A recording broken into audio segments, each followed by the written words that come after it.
নমস্কার, আত্মীয়তি চ্যানেলে সকলকে স্বাগত। আজকে আমি পশু বলি সম্পর্কে স্বামী পরমানন্দ গিরি মহারাজ কি মতামত ব্যক্ত করেছেন সে বিষয়ে আপনাদের কাছে অভিমত ব্যক্ত করব।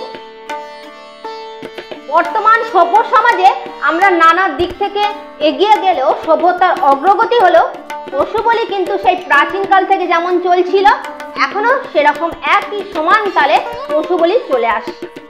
এই পশু বলি সম্পর্কে স্বামী পরমানন্দ গিরি মহারাজ কি বলেছেন, পশু বলি দেয়া কি আদৌ যুক্তিসঙ্গত, সে সম্পর্কে তিনি কি বলেছেন আসুন জেনে নিন।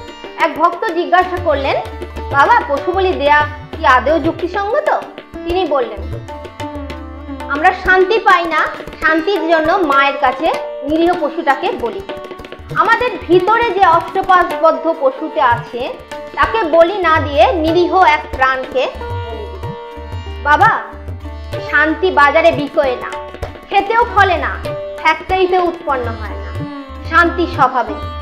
পুজো শেষ হয়ে গেলে পুরুত মশাই মাথায় জল ছিটিয়ে বলে, পৃথিবী শান্তি, অন্তরিক্ষ শান্তি, কিন্তু বল দেখি পুরুষটার কি শান্তি হলো? অর্থাৎ আমরা যদি পশু বলি দিতেই হয় তাহলে আমরা আমাদের নিজের শরীরের ভিতরে যে কাম, ক্রোধ, লোভ, মোহ, মাৎসর্য এই ষড়রিপু আছে তাকে আগে বলি দেওয়া উচিত।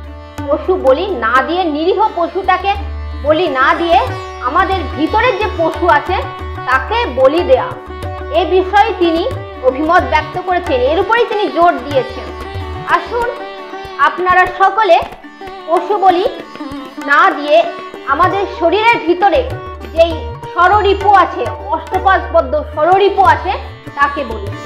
এই সংকল্পই আমরা সকলে মনে মনে গ্রহণ করি এবং সভ্যতার অগ্রগতির পথে আরো এগিয়ে যাই। নমস্কার।